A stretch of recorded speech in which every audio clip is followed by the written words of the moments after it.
안녕하십니까. 한의학 입문 TV 강의를 맡은 한의사 이한영입니다. 반갑습니다.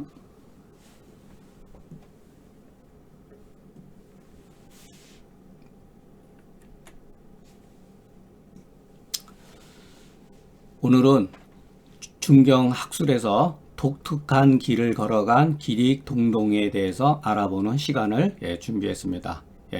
반갑습니다.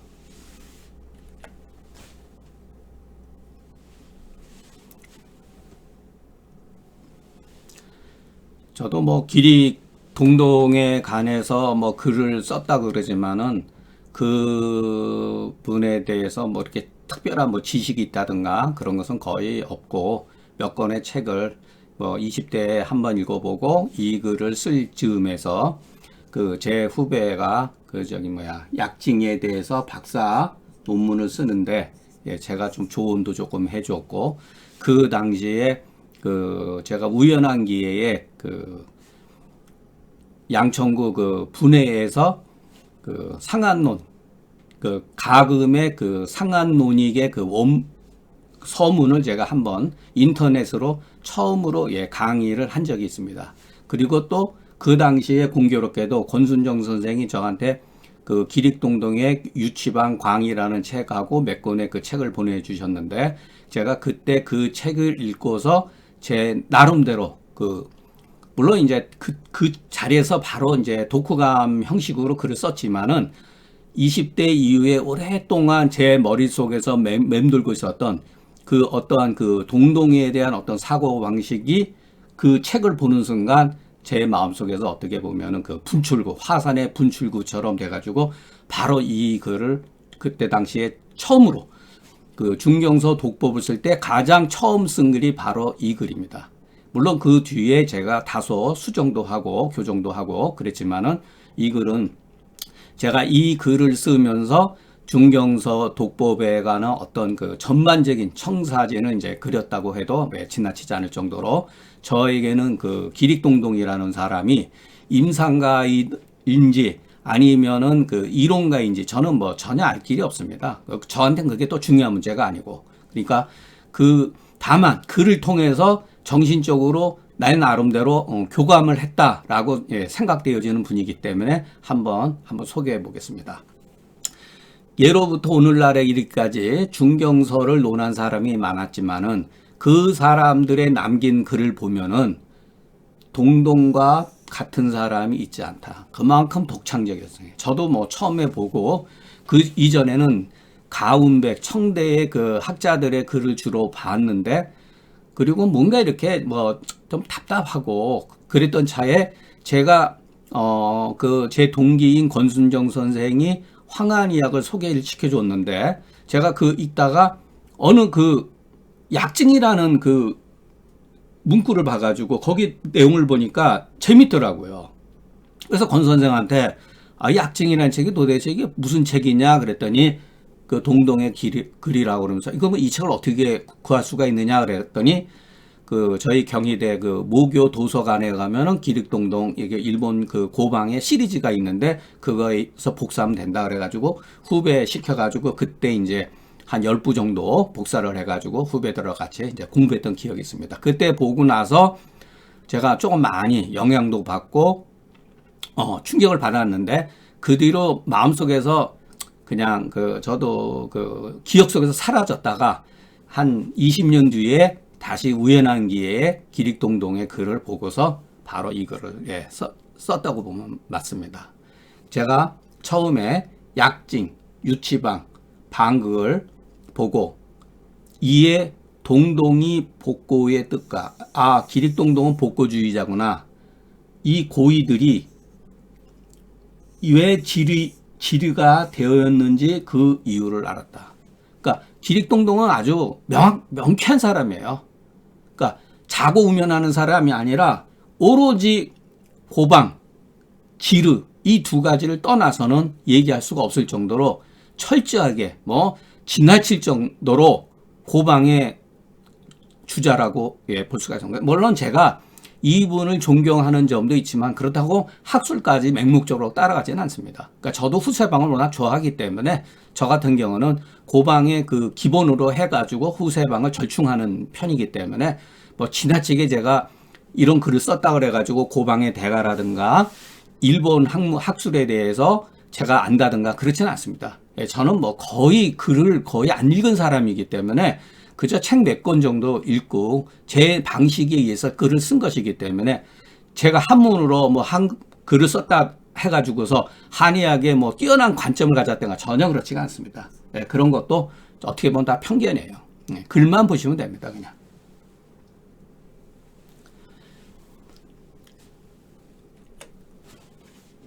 명분의 기릭동동은 한마디로 말해서 기존의 명분에 얽매이지 않고 실사구시를 추구한 사람이다. 이것이 바로 그 고증학의 그 정신이라고 볼 수가 있습니다. 그러니까 이분이 살았던 시대와 청나라 때 그 가은백 선생이 살았던 시대가 거의 동시대 사람이 아닌가 싶어요. 그러니까 어떻게 보면 두 분 다 그 가금 선생 같은 가은백 같은 분은 중국 그 상한원 역사에서 한 획을 그은 분이라 그러면은 기릭동동은 어찌했던 고방가에서 한 획을 그었던 분으로 그 학술 내용은 굉장히 편하게 다릅니다. 제가 처음에 공부할 때는 가금에 굉장히 경도되어 가지고 아주 그냥 가금하면 아주 꼼짝 못할 정도로 굉장히 그 부분을 심문을 했는데 계속 글을 읽다 보니까 이게 문제가 있구나. 그 대안을 제가 그 기릭동동에서 뭐 찾았다고 볼 수가 있습니다. 요거는 뭐 다 유치방에 있는 글이니까 거기에 유치방 서문에 의의 학문이라고 하는 것은 방일단입니다. 처방일 뿐이다. 그냥 명쾌해요. 그리고 이분은 자기 스스로가 글을 잘 모른다 그랬어요. 그리고 문학에 별로 관심이 없다 그랬어요. 근데 저는 이분하고 다르게 제가 한의대를 들어온 이유는 한의사가 되기 위해서 들어온 게 아니라 한문학에 관심이 굉장히 많았어요. 사실은. 그러니까 어떻게 보면 여러분들하고 걷는 길이 달랐어요. 처음서부터. 그러니까 저는 한의사가 되기 위해서 한문을 공부한 사람이 아니라 한문을 공부하기 위해서 한의사가 되었고 시간 나는 대로 조금씩 이제 의서를 봤던 사람이에요. 그러니까 기릭동동하고는 저는 또 판이한 길이죠. 그러니까 저는 문학을 굉장히 좋아하고 제가 글 쓰는 데에 있어서 고전적인 방법, 문, 사, 철, 문학, 사학, 철학 이것을 저는 굉장히 뭐랄까 추구한 편이었고 이분은 문학을 굉장히 좀 싫어했어요. 관심이 없다 그랬어요. 그러나 그것은 겸손한 말이고 기릭동동의 글을 읽어보면 주역이라든가 춘추라든가 춘추자전 이런 것을 굉장히 많이 읽었던 그 흔적들이 다 드러나요. 글에 보면은. 그러니까 글 쓰는 방식도 굉장히 담백해요. 그러니까 글을 뭐 이렇게 자랑한다든가 저만 해도 글에 장식이 있고 자랑하는 그러한 태도가 많이 있는데 이분은 그런 게 전혀 없어요. 담백해요 그냥. 그리고 유치방 법례에 이르기를 처방이 귀한 바에 처방이 귀한 것에는 옛것과 오늘에 있지 않고 오로지 질병을 치료하느냐 치료하지 못하느냐에 달려있다. 명확한 사람이에요. 논하는 데에 중요한 거 무엇이 논하는 데에 있어서 중요하느냐 옛것과 새로운 것과 옛것에 있지 않고 오로지 그것이 사실을 증거죠. 증거가 확보되느냐 되지 않느냐에 있다. 아무리 어떤 이론이 좋아도 옛날 의견이든 현대의 이론이든지 간에 그것이 사실적인 가치를 가지고 있느냐 없느냐 이거죠. 이게 바로 실증주의죠. 이런 것들이. 그리고 고방이라 그래서 맹목적으로 한 게 아니에요. 근데 이분이 이 말씀을 이렇게 하면서 거의 중경 처방만 가지고 후세방은 손도 안 냈던 분으로 저도 알고 있어요. 아주 그냥 거의 뭐 골수 고방가죠. 그 이유는 이 나름대로 있다고 봐요. 이분이 입장에서는. 그런데 앞서 말한 동동은 오로지 중경만을 취하고 후세방을 취하지 아니하니 왜 그랬는가? 다른 이유가 아니다. 이거는 제 해석이에요. 그분의 이제 글을 봤을 때, 아, 이 사람은 이와 같은 이유 때문에 고방을, 중경방만 취급하고 후세방을 취하지 않았구나. 그것은, 요거는 그분이 어떤 그 글에 나와요. 후세의 증상과 처방은 억측에 근거했다는 거예요. 억측에 근거했고, 요거는 뭐 제가 다 그냥 풀어서 쓴 거니까 자의적으로 자기의 사고방식과 개인의 어떤 판단에 의해 가지고서 그 처방과 의안을 얻었다는 거예요. 그래서 그 이동원 선생 같은 경우 보토파니까 비위를 보호해야지 사람은 오래 살 수 있다. 그게 자연 현상은 맞으니까. 그것이 그럴듯한 말이지만은 그것이 다 공리라는 거예요. 공리. 빌공자의 비니치라는 거예요. 이게 이런 얘기를 하면은 아니 어떻게 금원 4대가의 최고의 대가라고 할 수 있는 이동원 선생의 그런 학설을 지 멋대로 했냐면 그렇게 평가를 할 수가 있느냐 말씀하겠지만은 글을 천천히 보고 중경서의 기준을 했을 때 이것은 공이라는 거예요.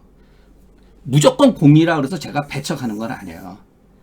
중경이 처방을 만들어내는 방법과 금원 4대가 이후에 이 사람들이 만들어내는 의안과 처방은 차이가 있다는 거예요.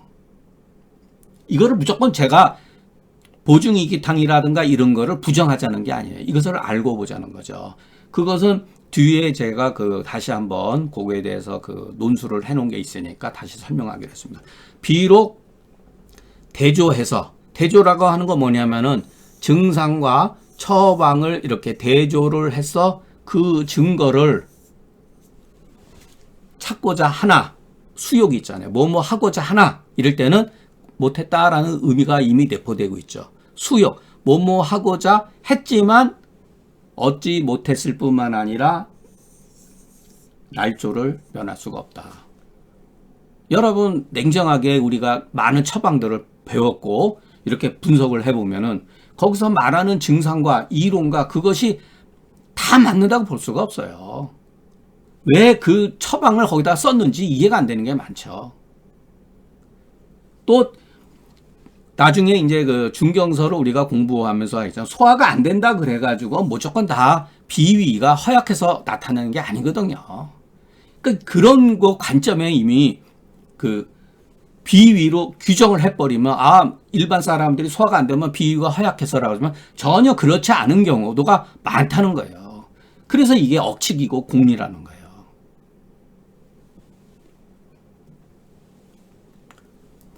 왜냐하면은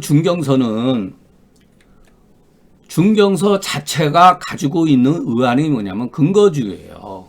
우리가 그것을 그냥 단순히 중경서도 하나의 의서다라고 생각할 수도 있지만 중경서가 거의 근거주의에 의해서 쓰여진 책이라고 우리는 볼 수가 있다는 거예요.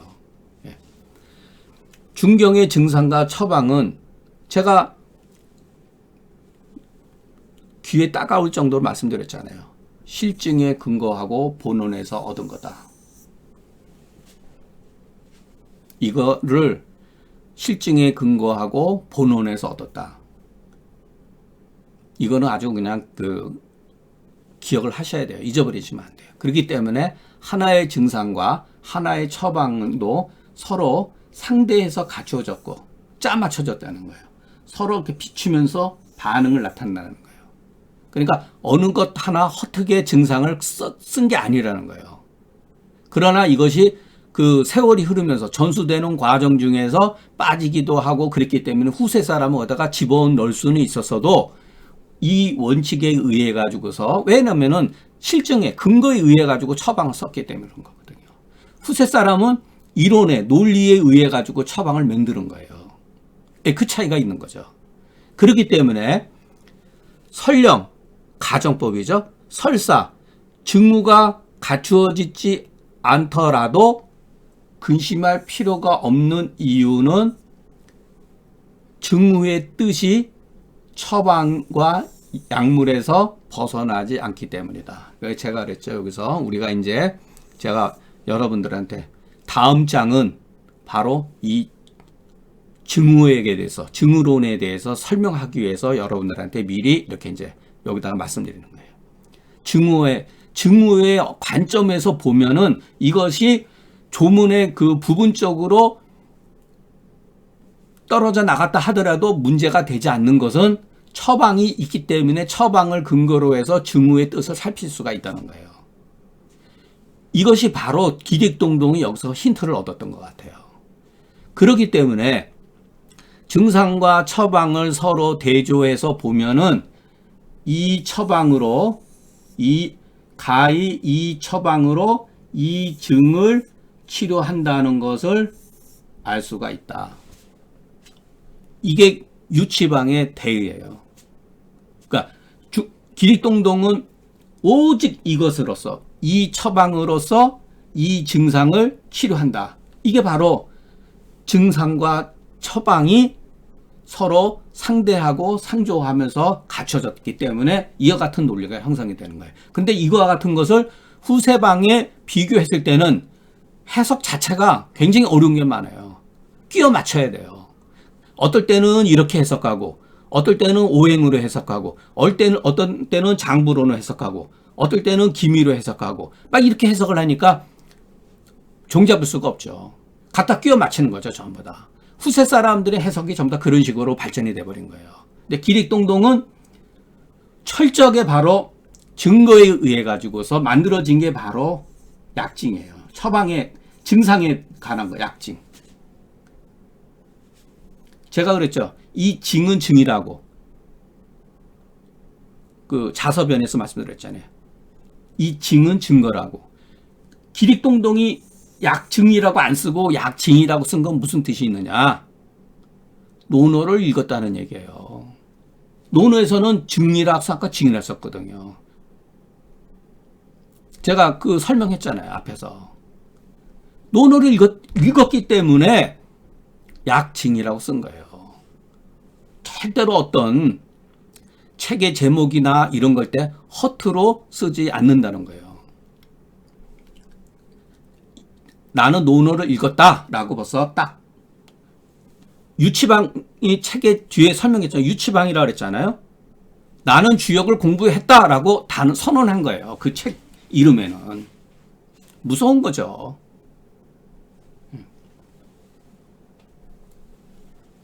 동동이 바로 여기에 착안을 해가지고서 눈을 두어가지고서 요거는 이제 기릭동동의 그 유치방 서문에 나와요. 모든 많은 처방 가운데 혹 그 대조를 해보니까 증상이 없어요. 어떤 경우는 어떨 때는 증상 가운데 그 처방이 없어요. 그럴 경우는 방예, 다른 전반적인 예에 근거해 가지고서 균척지 끄집어다가 보완했다 이 소리예요. 그러니까 증상과 처방이 중경의 그 서의 증상과 처방은 서로 이렇게 대조되어서 서로 이렇게 갖추어지고 있다. 그 발상에 의해 가지고서 조문 가운데 증상 가운데 처방은 있는데 증이 없는 경우라든가 반대로 증상은 있는데 처방이 없으면은 다른 예에 의해 가지고 여기서 다른 예라는 건 중경방이죠. 중경의 어떤 그러한 책들을 근거해 가지고서 그것을 보완했다. 이에 약증, 유치방, 방거극 이 세 편을 지었다. 네.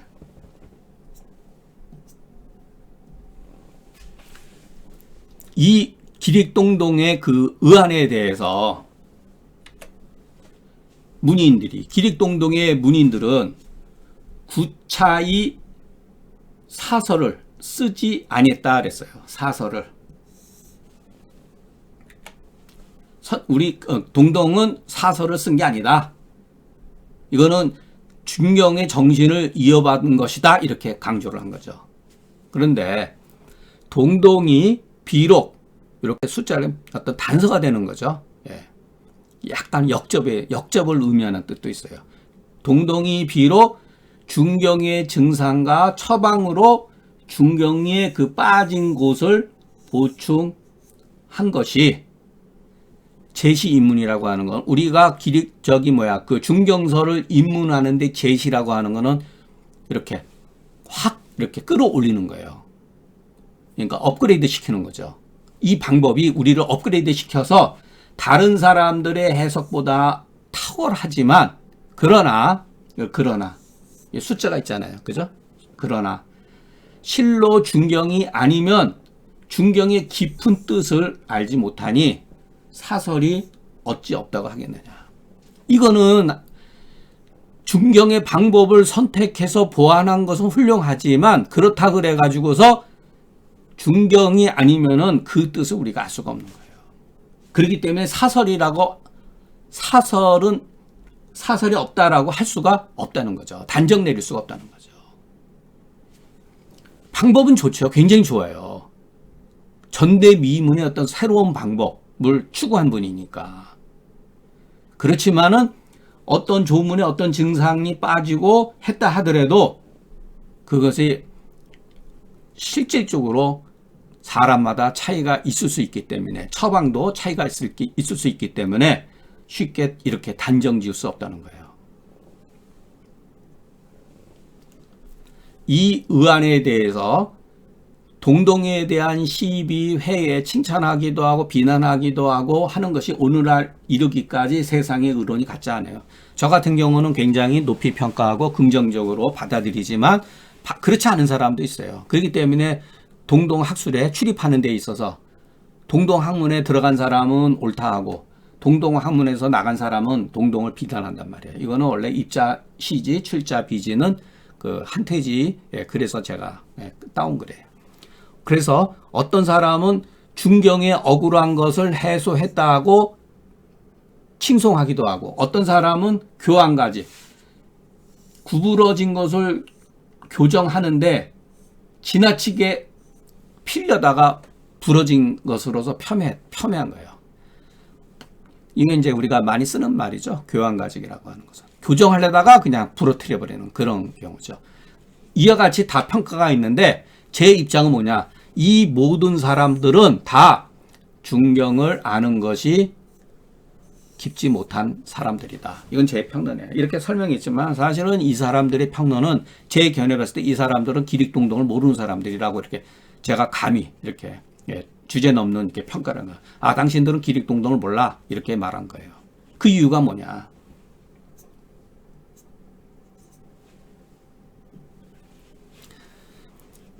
제가 동동을 우한다고 하는 거는 지지하는 이유는 그 사람이 뭐뭐뿐만 아니라 특히 지리의 법을 계승한 것뿐만이 아니라 실제로 허사를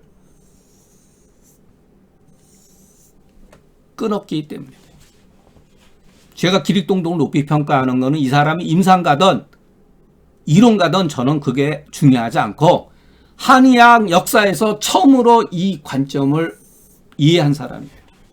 물론 이분은 이와 같은 말을 한 적이 없어요. 이건 제 견해예요. 이분은 처음부터 끝까지 질병과 질병을 치료하는데 연관이 없는 것은 높이 평가 안 했어요. 철저하게 실사구시로 나간 분이에요. 그러니까 실사구시를 했기 때문에 허사를 용납을 안 한 거죠. 이것은 그 이면의 행위예요. 그러니까 저는 기릭동동이 한 번도 말을 하지 않았지만 그 사람의 이면적인 사고방식을 지리로 가려면은 이와 같은 개념을 추구할 수밖에 없다는 거예요. 허사를 끊어내야 된다는 거예요. 지리사, 질병을 치료하는 의사가 하대무지며 어느 시대에도 없을 것이며 없겠는가마는 올바른 이름을 지킨 사람은 그 오직 동동이라는 거예요. 의서를 봤을 때. 제가 이래서 기릭동동을 높이 평가하고 오늘 우리 시대에 바로 우리 한의학이 가지고 있는 문제가 뭐냐? 허사거든요. 이거를 끊어내야 돼요. 허사를 쓰는 그것은 물론 완벽하게 허사를 무조건 맹목적으로 부정하자는 게 필요한 거 음과 양이라고 하는 기본적인 용어는 쓸 수가 있어요. 그런데 이것이 간양이다. 무슨 뭐 신음이다, 신양이다 이와 같이 붙었을 때는 문제가 발생이 되는 거예요.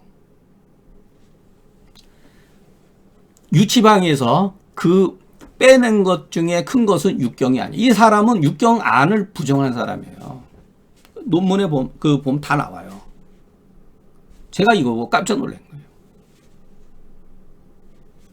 거예요. 뭐 때문에 이걸 뺐지? 저한테 이제 일종의 화두죠.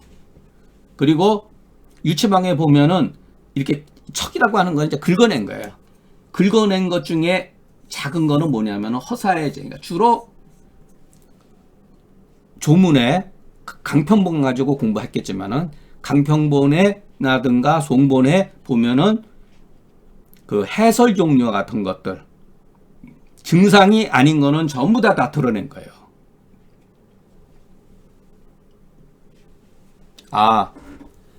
저 육경의 의안가 소령의 자취라는 거는 해설 조문 같은 거거든요. 예. 우리 의학 수천 년 동안에 바뀔 수 없는 정론이며 육경의 안은 바뀔 수 없는 정론이잖아요. 그리고 이와 같은 해석 종류라든가 거기에 이렇게 보완되어 있는 문구들 같은 거는 뽑아낼 수 없는 의안이에요. 이거는 나중에 다 구체적으로 제가 설명드릴게요. 그러니까 지금 이것은 그 전체적인 청사진에 관한 글이기 때문에 이와 같은 것만 알고 계시면은 뒤에 이제 계속해서 직무론, 한토화론 하면서 그 기혈수론이라든가 이런 거에 대해서 전부 다 제가 말씀드리기 위해서 미리 사전에 이와 같은 거 바뀔 수 없는 정돈이며 뽑아낼 수 없는 의미, 확고부동한 위치를 갖고 있는 그와 같은 해석들이라는 거죠. 그런데 동동의 안목은 어떠했길래 저 청고의 의안을 일조에 사는가? 이거는 뭐 제가 쓴 글이지만은 제가 기릭 동동의 마음에 들어가 가지고 썼다고 보시면 돼요. 이건 어떻게 보면 조금 이 글에서 제일 하이라이트라고 볼 수가 있어요. 한번 읽어보세요. 기릭 동동 기 하여제 완대 저 청고지 안을 일조에 사는가? 하루아침에 그냥 뽑아버린 거예요. 무서운 사람이죠. 진짜 무서운 사람이에요. 일조에 사는가? 불역지 정론과 불발지 의안위원을 어떤 안목을 가지고 있었길래 이와 같은 것들을 모든 사람이 숭상을 하고 추정하는 것들을 아랑곳하지 않고 그냥 긁어냈냐 말이에요. 일조에 사는가? 요거는 사는 그 공자가 산시설이라 그래가지고 시 300, 시가 원래 3,000가지였다 그러는데 그걸 추려냈을 때 깎아낸 거를 산이라 그래요. 이것도 다 나름대로 의미가 있는 거예요.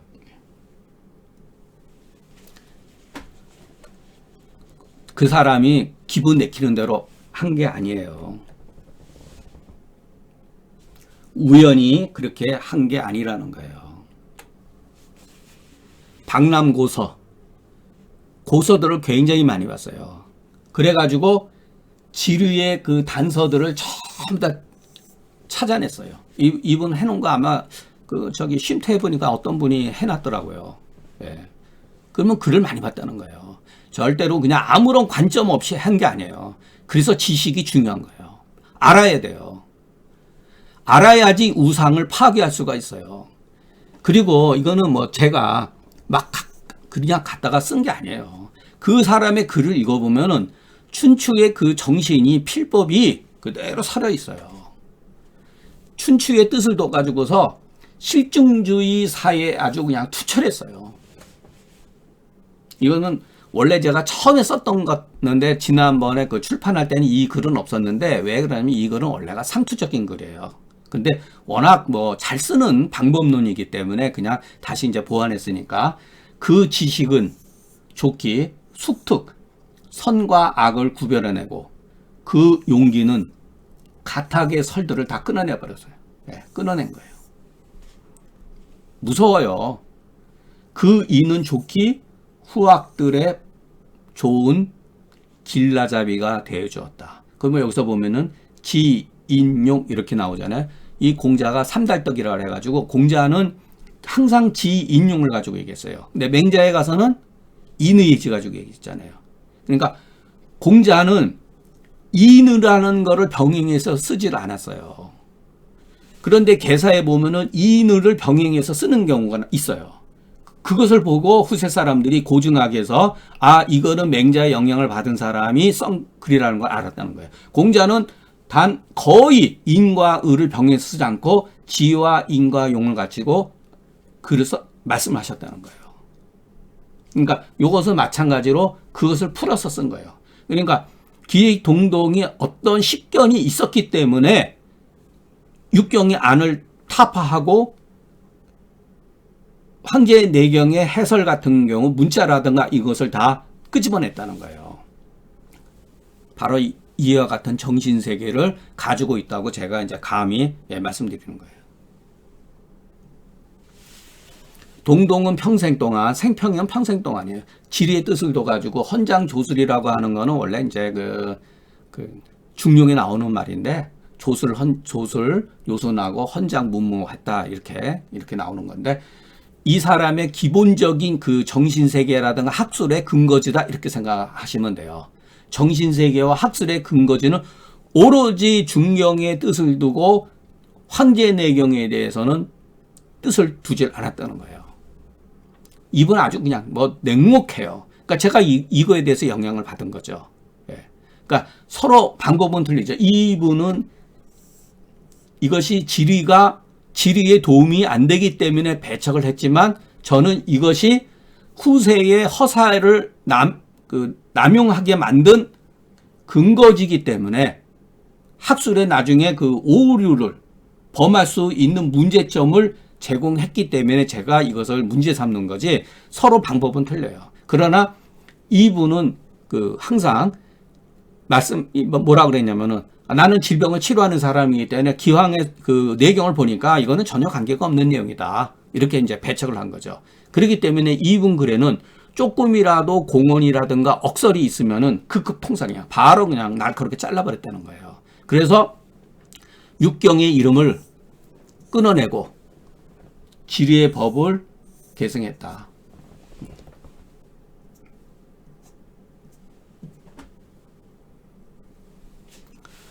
요거는 맹자가 공자를 공자에 대해서 이렇게 평가해 놓은 글인데 조금 달라요, 문체가. 이거는 어떻게 보면 한태지 문체에 가까워요. 예, 제가 그것을 인용해 가지고 글을 보다가 가히 의심이 되어서 이거 의심이 될 만하면은 바로 의심을 했고, 그러니까 이거는 빼도 돼요. 예, 빼도 돼요. 이런 거는 의심이 될 만한 의심하고 가히 이것은 잘라내야겠다. 그래서 여기에서 잘라낼 것 같으면 그냥 바로 잘라낸 거예요. 이거 생략해도 되고, 이것은 남겨둬야겠다. 그러면 남겨두고, 여기에는 빠졌기 때문에 뭔가 덧붙여야겠다 하면 덧붙였다는 거예요. 이에 유치방을 저술한 것이다. 맹자가 공자에 대해서 설명할까. 공자가 가히 사즉 사하고, 가히 떠날 만한 떠나고, 가히 예를 들어서 머무를 만한 머무르고 벼슬을 할 만한 벼슬을 하고 그거 같은 거에 대해서 쓴라고 보면 돼요. 그러니까 우리가 그 유치방에 보면은 이렇게 꺽쇠를 표현한 게 있어요. 이거는 빼라 이 소리예요. 빼라. 그러니까 어떤 경우는 뭐 이렇게 동그라 이렇게 쳐놓은 거 있고 이런 건 참고해라 뭐 이런 뜻이에요. 이 꺽쇠 있는 건 다 빼라 이 소리예요. 이것도 마찬가지 빼서 읽어라 이런 뜻이에요. 이게 바로 그것을 풀이해 놓은 거예요. 오늘 강의는 여기서 마치겠습니다. 다음 시간에는 유치라고 하는 그 의미에 대해서 한번 공부해보는 시간을 가져보겠습니다. 경청해 주셔서 감사합니다.